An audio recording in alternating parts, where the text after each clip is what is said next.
Assalamualaikum warahmatullahi wabarakatuh. Alhamdulillah rabbil alamin wa bihi nasta'in wassalatu wassalamu al-atamman al-akmalani ala khairi khalqillah ajma'in nabiyyina Muhammadin wa ala alihi wa sahbihi wa man ihtada bihadihi wa sanna bisunnatihi ila yaumiddin wa ba'd. Kaum muslimin, kaum muslimat yang dimuliakan oleh Allah Subhanahu wa taala, alhamdulillah Allah memberikan kemudahan kepada kita untuk bisa bertemu, membahas, mendiskusikan permasalahan-permasalahan yang berkaitan dengan kehidupan kita sehari-hari, yang berkaitan dengan salah satu penopang hidup kita, yaitu mengenai harta. Allah mensifati harta dalam Al-Quran sebagai qiyamah. Allah mengatakan, وَلَا تُؤْتُوا السُّفَهَاءَ أَمْوَالَكُمُ الَّتِي جَعَلَ اللَّهُ لَكُمْ قِيَامًا وَارْزُقُوهُمْ فِيهَا وَاكْسُوهُمْ وَقُولُوا لَهُمْ قَوْلًا مَعْرُوفًا. Kata Allah Subhanahu wa taala, jangan kalian berikan kepada orang-orang bodoh harta kalian yang merupakan qiyamah. Allah mensifati harta sebagai qiyam. Dari kata qama yaqumu qiyaman, berarti berdiri. Maksudnya bahwa ini merupakan penopang kehidupan seorang manusia. Tidak bisa manusia hidup tanpa harta. Tidak bisa.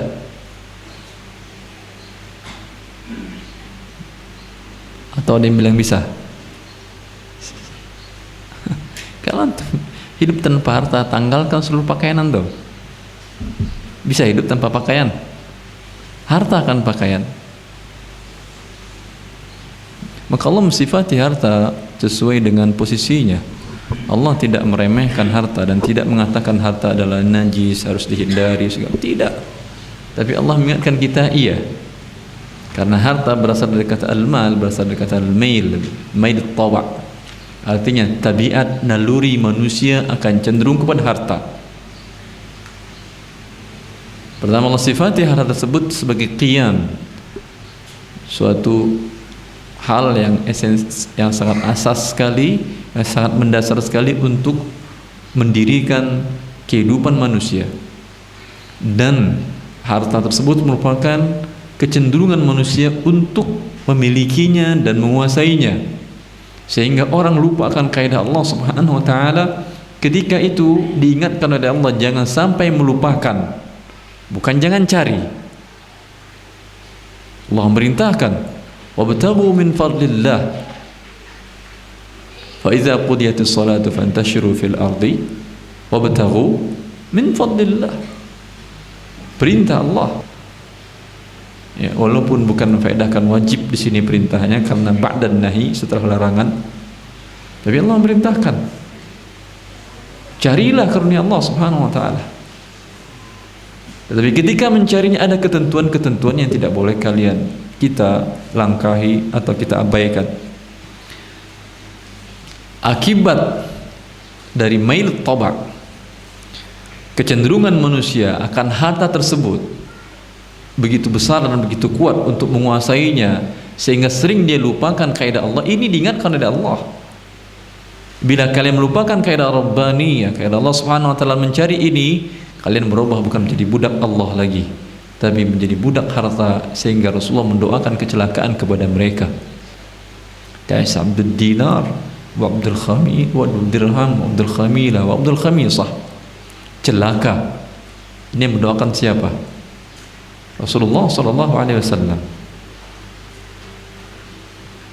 Dinul Islam yang berasal dari Khaliqul Khalqi ajma'in, pencipta manusia dan pencipta alam semesta seluruhnya, menempatkan harta pada posisinya. Allah mensifatinya sebagai sesuatu yang sangat mendasar dalam kehidupan. Kemudian Allah menjelaskan bahwa Anda akan terperdaya dengan ini, dan jangan kalian lupakan kaidah Allah dalam hal ini. Jangan mencari harta penting, tapi ada yang lebih penting, sehingga kalian tidak melalaikan hal tersebut. Ya Allah memuji orang-orang yang tidak terlalaikan oleh harta, gemerlap harta dalam mencarinya. Bukan berarti dilarang, tidak. Rijal la tulhihim tijaratu wala bai'un an dzikrillah wa iqamis shalah wa ita'iz zakah yakhafuna yawman tataqallabu fihi al-qulub wal absar liyajziyahumullahu ahsana ma 'amilu wa yazidahum min fadlih. Lalu Allah jelaskan bagaimana cara kita untuk bisa mengatasinya.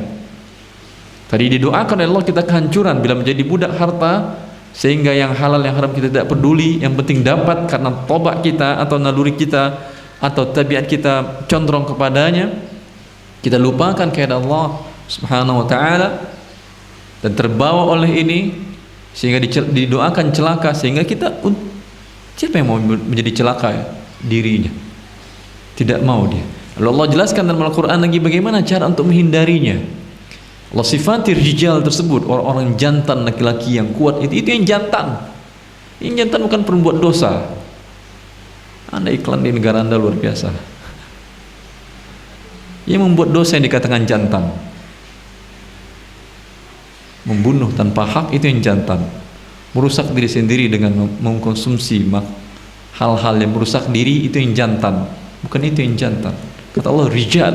Allah sifati lelaki jantan, kata Allah. La tulhihim tijaratu wala bi'un an dzikrillah. Jantan bisa dia menguasai dirinya. Dia bukan dikuasai oleh dirinya, dia yang menguasai diri, bukan dikuasai oleh hawa nafsunya. Allah mensifati laki-laki juga qawwamuna 'alan nisa ar-rijal. Itu yang jantan. Qawwamun, sifatnya qawwam 'alan nisa. Dia yang mengurus, dia mendirikan, dia yang membuat wanita ini bisa menjadi hidup. Allah sifati orang yang mampu untuk mengendalikan, bukan orang yang dikendalikan oleh istrinya. Orang yang dikendalikan oleh istrinya bukan jantan namanya itu ya. Allah mensifati dalam Quran dengan kata-kata yang menunjukkan ya, dan menjelaskan solusinya juga. Tadi Allah jelaskan solusinya bagaimana rijal yang dipuji oleh Allah, rijal la tulhihim tijaratu wala bi'un an dzikrillah. Mencari harta penting, tetapi jangan melalaikan dari yang lebih penting. La tulhihim tijarah, laki-laki jantan yang tidak terlalaikan dari mengingat Allah, wa iqamis shalah wa ita'iz zakah. Apa yang tidak melalaikan mereka? Jual beli dan perniagaan mereka tidak melalaikan. Berjual beli mereka iya, datang waktu yang lebih penting mereka tinggalkan yang penting ini. Begitu kan dalam kehidupan kita. Kalau orang yang melakukan yang tidak penting, orang yang rugi.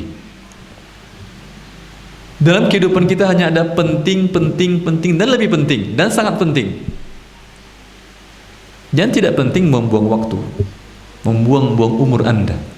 Seorang muslim hidupnya berpindah dari yang penting kepada yang penting. Tapi ini ada waktunya, ini ada waktunya. Dan jangan katakan bahwa bermain dengan anak, bercumbu dengan istri, bermesraan dengannya, atau keharmonisan rumah tangga, jangan katakan tidak penting.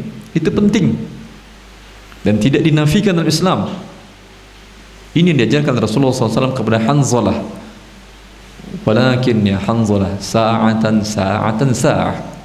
Tetapi wahai Hanzalah, ada waktunya, ada waktunya, ada waktunya. Ada waktunya engkau dekat dengan Allah Jalla fi'ula, merasa dekat. Ada waktunya engkau bermain dengan anak istrimu, dengan hartamu, ada. Ini dia din. Bukan rahbaniyah dalam Islam. Bukan tidak mengenal harta sama sekali, tidak pernah bermain dengan anak sama sekali, dan juga tidak dihabiskan waktunya dengan bermain dengan anak. Ada waktunya.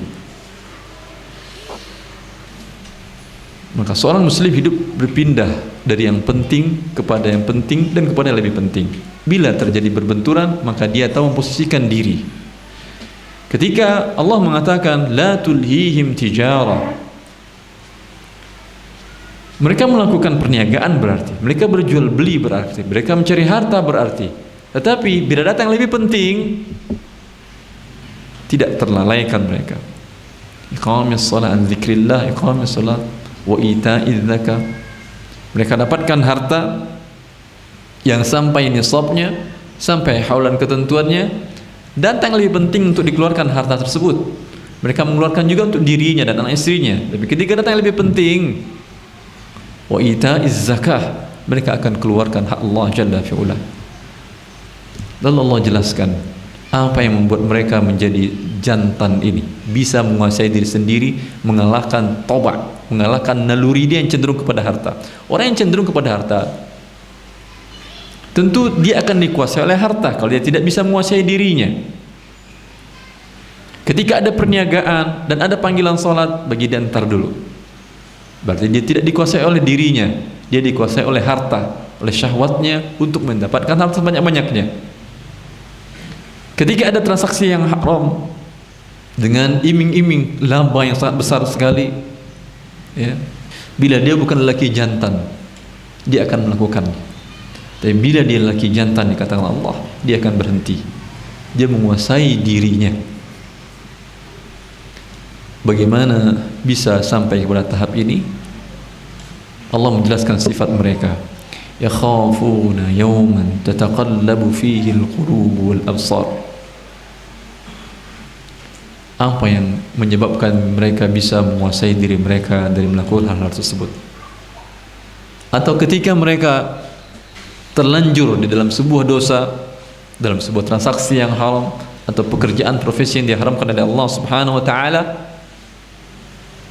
dia bisa menguasai dirinya dan tidak ragu-ragu untuk menghentikan pekerjaan tersebut walaupun dia akan hilang pekerjaannya. Alhamdulillah, pada masa sekarang Allah masih memberikan beberapa kaum muslimin hidayah seperti ini, keberanian sebagai seorang jantan. Saya pernah bertemu dengan mereka, beberapa orang. Saya mengisi pengajian bulanan di salah satu bank konvensional, bank riba. Mereka umumkan, Ustaz, alhamdulillah awal tahun ini ada 15 orang yang mau berhenti. Ada sebagian mereka sudah sampai level manager. Alhamdulillah. Ini dia yang jantan. Ini dia yang jantan, ya. Apa yang menyebabkan dia demikian? Yakhafun yawman tataqallabu fihi al-qulub wal absar. Mereka takut dengan suatu hari. Di hari tersebut tataqallabu fihi al-qulub wal absar, di mana hati dan pandangan berbolak-balik. Tidak ada yang tenang di saat itu. Semuanya menantikan sesuatu yang menakutkan yang akan terjadi pada dirinya, dan semuanya tidak ada yang merasa nyaman dan tenang tersebut. Khawatir apa yang pernah melakukan di atas bumi ini menyebabkan mereka dimurkai Allah pada hari tersebut. Sehingga Allah pun mengingatkan orang-orang yang lalai dalam mencari harta, yang terjerat dengan harta yang haram, diingatkan oleh Allah dengan hari kiamat.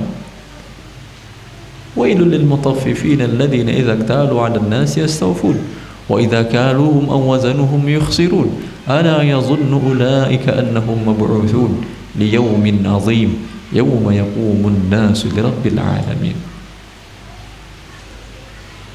Allah mengatakan, celakalah bagi orang-orang yang mengurangi timbangan. Bila menimbang untuk dirinya dia lebihkan, menimbang untuk orang untuk dijual oleh dia ke orang, maka dikuranginya. Kata Allah, apakah mereka mengira tidak akan dibangkitkan di hari yang sangat besar? Hari apa itu? Yauma yaqumun nasu lirabbil alamin. Hari di mana manusia berdiri di hadapan Allah dan Allah tanyakan kepada anda di waktu itu, wa an malihi, harta yang anda dapatkan ini dari mana anda dapatkan, min aina iktasabu fima anfaqa, dan untuk apa anda belanjakan. Ditanya di hadapan Allah Subhanahu wa taala. Beberapa hari yang lalu ada mahasiswa saya di program Magister Ekonomi Islam di salah satu perguruan tinggi ekonomi Islam ternama di Jakarta. Saya mengira dia praktisi di lembaga keuangan syariah, tetapi seperti yang diketahui bersama masih banyak pelanggaran-pelanggaran di sana. Saya waktu diskusi di kuliah, di kelas, ya sepertinya menurut saya bukan yang mau menerima apa yang saya sampaikan sepertinya. Tapi ketika Allah memberikan hidayah kepada seseorang, beberapa waktu yang lalu dia nelfon, Ustaz, setelah Haji Idul Fitri ini juga Ustaz, kata dia, Saya di bagian marketing di lembaga keuangan syariah tersebut, saya ada target yang harus saya capai. Sekarang saya mendapat kesempatan untuk memberikan pembiayaan kepada seseorang dengan nilai 100 miliar. Tetapi bagaimana akadnya, Ustaz? Karena yang saya tahu akadnya dari perusahaan seperti ini dari lembaga saya. Dan saya pelajari dengan Ustaz dahulu, ini adalah riba. Tinggal Anda perbaiki. Minta kepada bagian pimpinannya untuk diperbaiki akadnya sesuai dengan syariah, bukan sekedar wakalah dan wakalah murabah bil wakalah. Jangan. Kalaupun wakalah, beli dahulu oleh dia, kemudian nanti setelah dibeli oleh dia barulah ada jual bikin akadnya terpisah. Maka dia mengatakan, saya dilema sekarang Ustaz, dihadapkan dua hal yang memberatkan. Antara saya harus memenuhi target agar pekerjaan saya terus langgeng, dan antara saya khawatir ini masih melanggar seperti yang kita pelajari. Saya katakan, cobalah, usahakan dahulu, semoga Allah membukakan pintu rezeki untuk Anda, dan semoga juga bukan rezeki untuk Anda, semoga Anda menjadi mafatihu kulli khair, sebagai kunci pembuka kebaikan. Kalau bisa Anda mendobrak SOP yang rusak di lembaga Anda, akan banyak mendapat manfaat dari tersebut. Maka dia mengatakan, insyaallah saya usahakan, dan insyaallah saya berkomunikasi terus dengan Ustaz. Maka Allah subhanahu wa ta'ala, karena dia mengatakan, memang kata dia, Ustaz, setelah saya baca buku Ustaz, saya belajar di kampus juga dengan Ustaz, kata dia, sekarang saya khawatir takut memberikan makanan yang tidak halal kepada anak istri saya.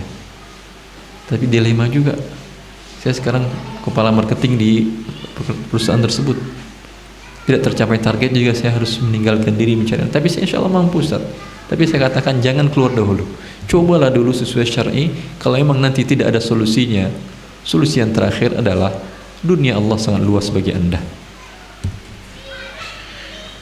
Maka orang yang diberikan taufik dan hidayahnya oleh Allah subhanahu wa ta'ala,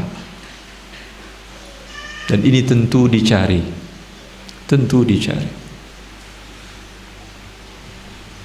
bukan ditunggu, dicari dan berdoa kepada Allah untuk diberikan kekuatan untuk bisa mengikutinya, untuk bisa memahaminya dan mengamalkannya.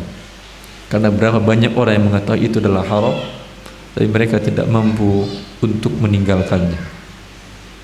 Dan yang paling buruk lagi, malah menentang syariat Allah subhanahu wa ta'ala.